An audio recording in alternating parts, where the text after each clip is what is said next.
Salutations, my name is Summer and this is Sterling Reads, and I wanted to update you guys on what I've been reading and what I plan to read for August. I know it's already August, but anyway, if I look tired, it's because I am tired. I worked last night, so I got home at like 8 o'clock this morning and had to make dog treats and do all these things, but I had the energy to do that because I quit my job.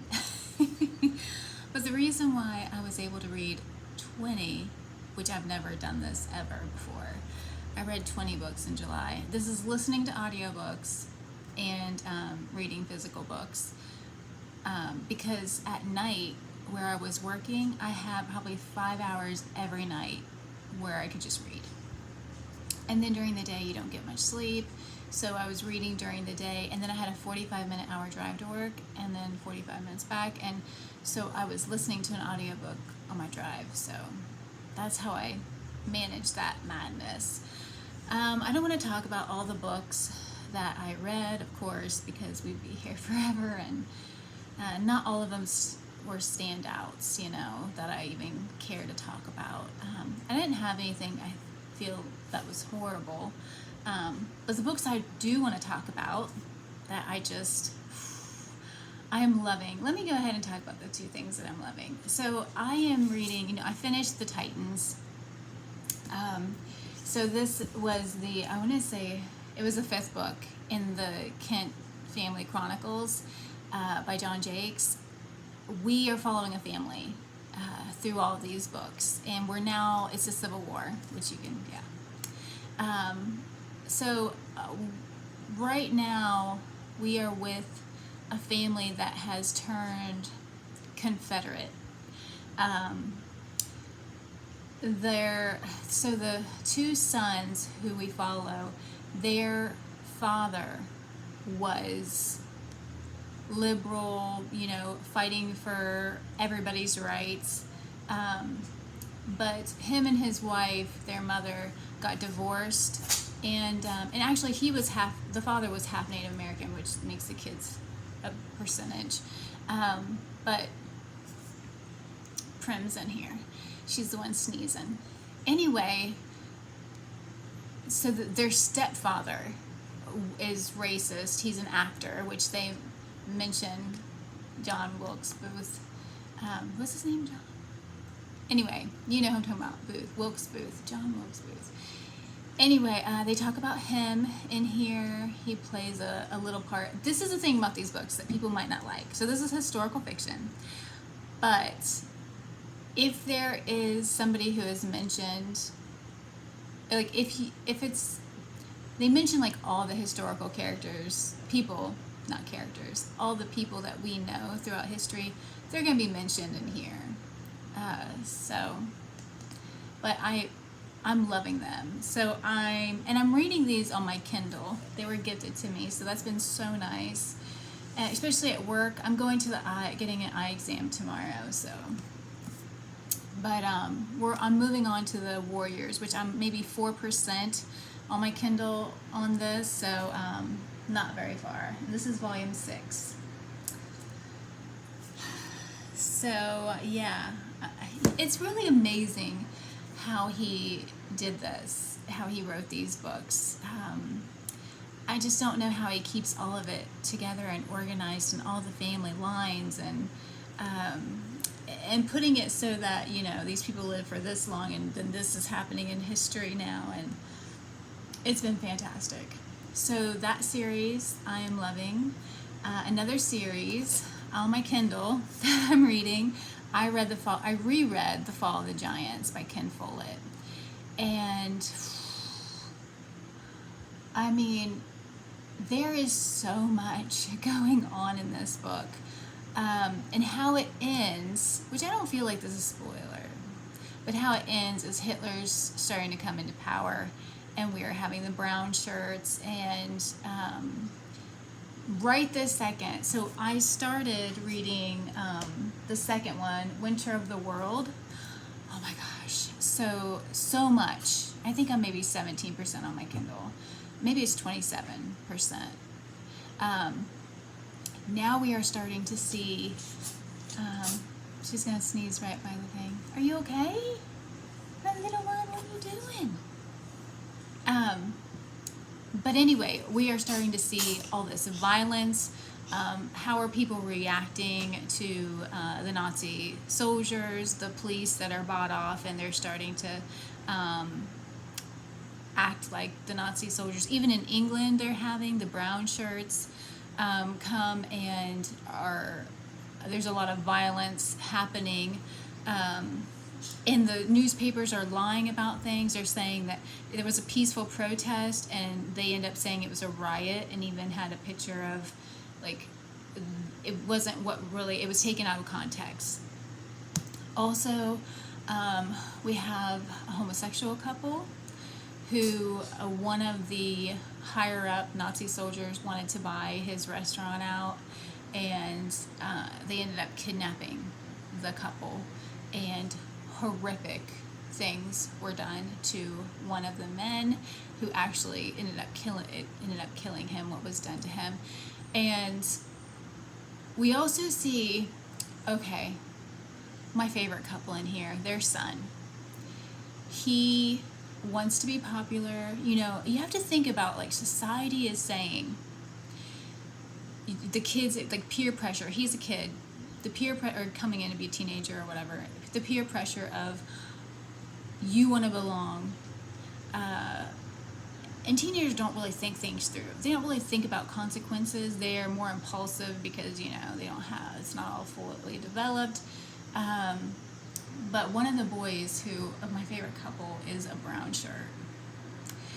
And their maid goes into labor. They didn't even know she was pregnant. And it's just him and his sister at home with the maid. And so the sister says, go run and get the doctor. So here he is in his little uniform, and he goes and runs to get the doctor. And when he walks in, the doctor's wife is like, how dare you come in here with that uniform on? Because the doctor's Jewish. And he says he didn't even think about it. Did not even think that the doctor, who he is asking for help, and here he is wearing a brown, what they call the brown shirts, a Nazi uniform. And he asked the doctor's daughter, who he goes to school with, that he knows, he said, I think she's a little older. He says, will he come help? And she said, of course he will. He helps people who needs help. He doesn't care about their, their religion or their color or anything. If someone needs help, he'll help them. Anyway, this book is fantastic also.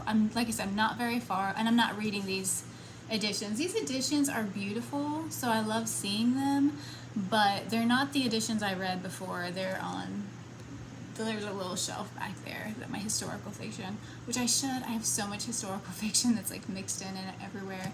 I'm trying to get things organized more, but I don't know where I was going with that, but I am loving that. Okay, some other things I want to mention. I did read, I listened to the audiobook, My Friends by Fredrik Backman.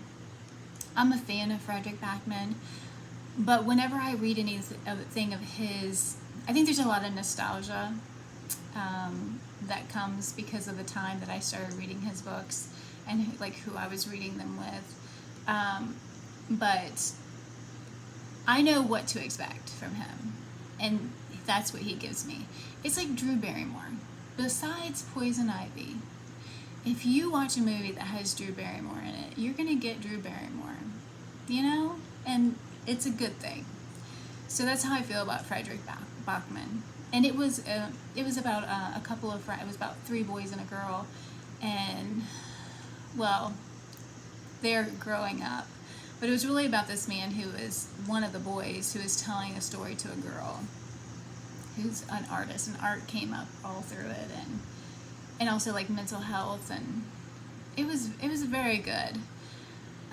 So something that was a surprise to me, a family friend dropped off a bag of books to us, and Freida McFadden. I have heard you guys I've heard on BookTube, Freida McFadden. I've heard that name time and time again. I am not big in reading suspense usually, but I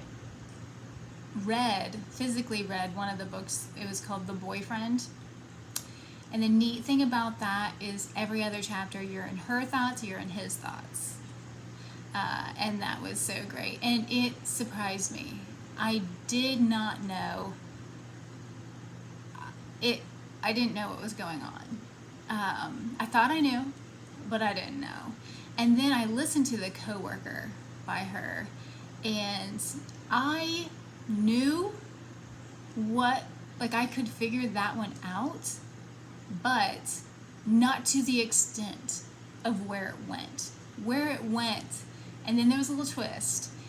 So both of these books surprised me. And I don't know if it's because I don't read suspense, but I'm thinking it's just because she's very crafty and good at, tricking people, leading us, someplace else. Okay, so something else I read on my Kindle that was gifted to me was Wolves of Winter by Dan Jones, and it is the second book. The first book is Essex Dogs, which I read maybe a couple of years ago now, but he has his new one coming out, which is called, I want to say it's Lion's Den, and that's not right. I thought it had something to do with lions. But it's about the Essex Dogs. It's about these soldiers. And oh man, it is brutal. It is gritty and dirty, and you feel like you're going through I don't know, maybe I'm just really sensitive, but when these things are happening, I feel it, and it can be stressful, but it was fantastic read. One thing though that I found interesting, so in Essex Dogs we meet a female character, and there is this huge build up, and I'm waiting for this, and then it's like that, it's done. I was but I mean, that's how it is in real life, right? It might not work out the way you plan to work it out, or you plan for it to, which I guess is good, because then I was surprised by it that it didn't work out. The only other thing I want to mention is it may be my favorite book of the year. I actually ordered a physical copy, which should be coming soon. But I read it on my Kindle, and I absolutely loved it, and that's A Prayer for Owen Meany by John Irving. What are you doing? You want to come over here? She's like, no. I loved everything about the book. I don't know why it took me so long to finish it, but the second half of that book, I loved the very beginning, and then I think there was a little part where I was kind of getting a little bored, but it didn't take long once I picked it back up to get back into it. And I loved the relationship between John and Owen, growing up, their childhood. There was just so much to it, and I love that it was like a coming of age story, and please don't. And their relationship, it was just so good. It's one of my all-time favorite books now, and it's my favorite book of the year so far, I believe. I'll have to go back and look. But anyway, so my plans are The Warriors by John Jakes for August, Winter of the World, and by Ken Follett, and then I would like to get back to, I didn't start it, I just read the dedication, Emma by Jane Austen, so that way I can get back to the Jane Austen book club. Anyway, that is it. That is I do not want a lot of pressure. I will never read that many books again now that I'm not working there, and are you okay? Oh my goodness. She's one of my snotty babies. Oh, and she turned 5 in July, which they didn't expect her. They didn't expect her to outlive being a kitten. Anyway, so yeah, those are just my easy peasy plans. And no pressure, no stress. Really enjoying what I'm reading. Anyway, I'm curious to what you guys are reading. Are you doing any of the events on BookTube this month? I'm not even sure what's going on. I want to say Faulkner, maybe. There was an August of Adventures. I don't think that's happening, but it might be. Anyway, she's scratching her ear now. You are entertaining in the background, huh? Anyway, let me know how you guys are doing and what you guys are reading. And thanks so much for watching. Bye.